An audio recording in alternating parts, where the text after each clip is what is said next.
చుట్టుపక్కల ప్యాంట్స్ ఇది చూడండి, గమనించండి.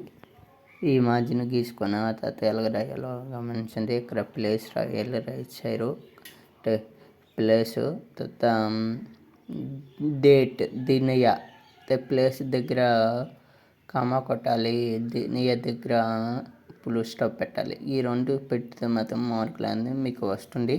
ఇలాగ మార్జిన్ తర్వాత మార్జిన్ పక్కన సేవమే పెట్టిన తర్వాత ఇక్కడంతా కామాని పెట్టాలి. కింద మీరు ఫ్రమ్ అడ్రస్ అంతే ఎవరికి రాస్తున్నారో ఉపాధ్యాయు, నెక్స్ట్ ఎక్కడ స్కూల్ పేరు కింద యాగ్రామ్ అంటే అయితే అన్నికి, తర్వాత మీ జిల్లా పేరు రాసిన తర్వాత ఇక్కడంతకి అమలు కొట్టిన తర్వాత అక్కడ వరకు పని చేసిన తర్వాత కిందకి దిగాక మనవ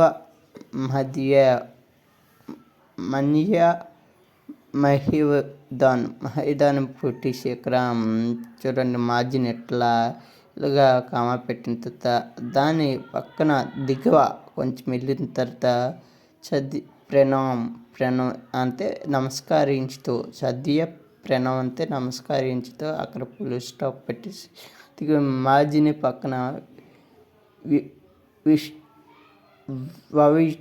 విషయ అని పెట్టేసి యాని గురించి రాస్తున్నా గురించి రాయాలి ఫ్రెండ్స్.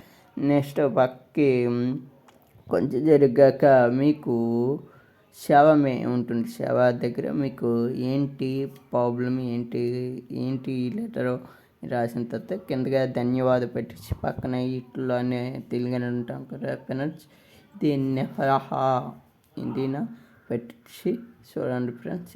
పెట్టిస్తే మీకు అనేది 8కి 8 ఇష్టం. లేదంటే మీకు ఆ ఆన్సర్ రాకపోతే ఏమి చేయాలంటే మీరు ఆ క్వశ్చన్ రాసేయండి ఫ్రెండ్స్. శవమే ఉంది కదా, క్వశ్చన్ రాసేయండి. క్వశ్చన్ రాసి లిఖి అని దగ్గర తీసేయండి ఫ్రెండ్స్. అప్పుడు మీకు కనీసం 6 5 వస్తాయి. నెక్స్ట్ పుస్తకాలకి చూద్దాం ఫ్రెండ్స్. చూడండి బెస్ట్ పుస్తకాలకి అంత సేమ్ అది హెడ్డింగ్ అంటే ప్లేసు అంతే కామ డేట్ దగ్గర ఫుల్ స్టాప్ సేమ్ పుస్తక ఏ సేమ్ అక్కడ ఎలా పెట్టాను ఎక్కడ రత్నాల గురించి ఇది తర్వాత సేవమే పెట్టిన తర్వాత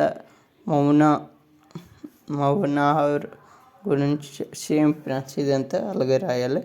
కానీ మైచే రాసుకున్న రాస్తే నెక్స్ట్ ఇక్కడ చూడండి ఫ్రెండ్స్, పుస్తకం గురించి రాస్తున్నాం కాబట్టి వారికి ఎంతో అడ్వాన్స్ కట్టేసి మనం కొన్ని బుక్స్ గురించి రాసుకోవాలి ఫ్రెండ్స్.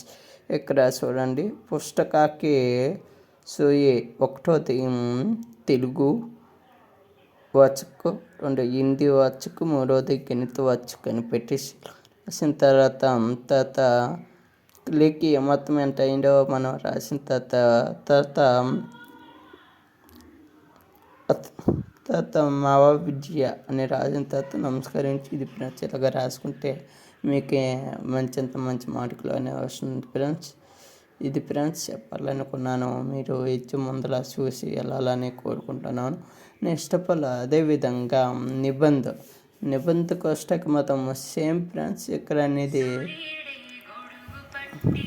ఈ నిబంధకు వస్తాక మొత్తము 4 హెడ్డింగ్స్ వస్తాయి ఫ్రెండ్స్. ఎక్కడ హెడ్డింగ్ 2, హెడ్డింగ్ 3, హెడ్డింగ్ 4 వస్తుంది. మీ హెడ్డింగ్ రాసిన తర్వాత మీకు తెలిసింది అది రాసేయండి ఫ్రెండ్స్. మీకు తెలిసింది ఇది ఏమిటి దీన్ని ఎందుకు అవసరం ఉంటుంది అలాగా రాసేస్తే మీకంత మంచి మార్కులు వస్తాయని కోరుకుంటున్నాను. అంతవరకు ఉంటాను ఫ్రెండ్స్. ఇంకో వీడియోతో మీ ముందుకు వస్తాను.